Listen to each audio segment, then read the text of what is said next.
আপনারা কি কখনো ভেবে দেখেছেন এই অসীম মহাবিশ্বের কোথাও হয়তো এমন কিছু আছে যা আমাদের চিন্তাধারার বাইরে, এমন কিছু যার মুখোমুখি হলে বিশ্বাসের দেয়ালটাও হয়তো ভেঙে যাবে।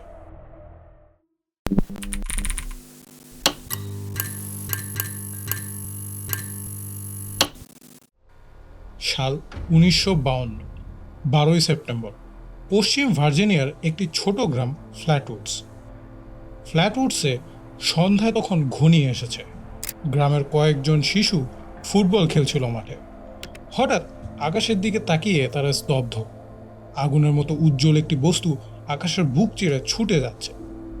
মুহূর্তেই বস্তুটি হারিয়ে গেল পাহাড়ের ওপাশে। কি ছিল ওটা? গ্রামের কয়েকজন সেই জঙ্গলে প্রবেশ করে। জঙ্গলের ভিতর ঢুকতেই এক অস্বস্তিকর গন্ধ তাদের নাকে এসে লাগলো। ঘন ধোঁয়ার মতো কিছু একটা ছড়িয়ে পড়েছে চারপাশে। অন্ধকারের বুক চিরে দেখা গেল বিশাল এক ছায়া। সবাই নিঃশ্বাস বন্ধ করে তাকিয়ে রইল। সেই অন্ধকার থেকে তারা দেখতে পেল প্রায় 10 ফুট উঁচু এক প্রাণী, যার মাথায় রয়েছে এক বড় হেলমেট, আর চোখগুলো যেন জ্বলছে টকটকে লাল আগুনের মতো, আর শরীরটাও ধাতব পোশাকে ঢাকা। সবাই ভয়ে প্রাণ বাঁচাতে দৌড়ে পালালো। সেই রাতে ফ্ল্যাটউডসে আর কেউ ঘুমাতে পারল না। এক অবিশ্বাস্য প্রাণীর আগমনে গ্রাম জুড়ে ছড়িয়ে পড়ল এক আতঙ্ক। পরদিন প্রশাসন তদন্ত নেমে কোনো প্রমাণ পেল না, কিন্তু গুজব আর রহস্য গোটা দেশ জুড়ে আলোড়ন তুলল। সংবাদপত্র, রেডিও, টেলিভিশন সবখানে একই প্রশ্ন: কি দেখেছিল গ্রামবাসীরা?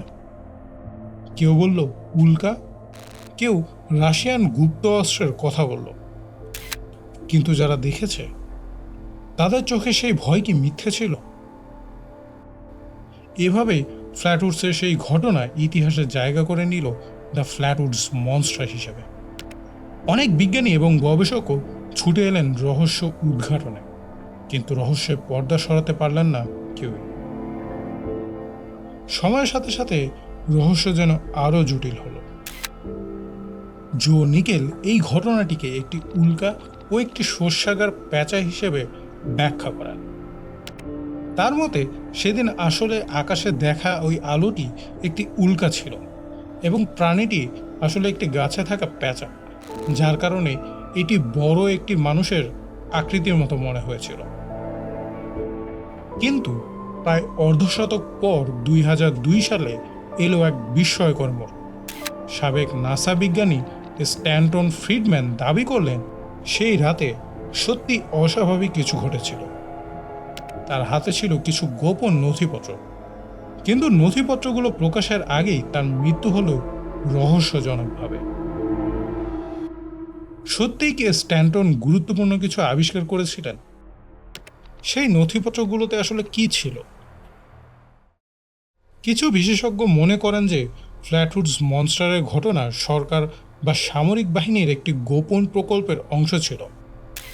তাদের মতে ঘটনাটি একটি সামরিক পরীক্ষার অংশ ছিল, এবং মনস্টারটি আসলে একটি পরীক্ষামূলক যন্ত্র বা ড্রোন হতে পারে। তবে ঘটনাটি সরকার দ্বারা আর তদন্ত করা হয়নি। আজও মানুষ ফ্ল্যাটউডসের সেই পাহাড়ে যায় কিছু সত্য খুঁজে পাবে বলে।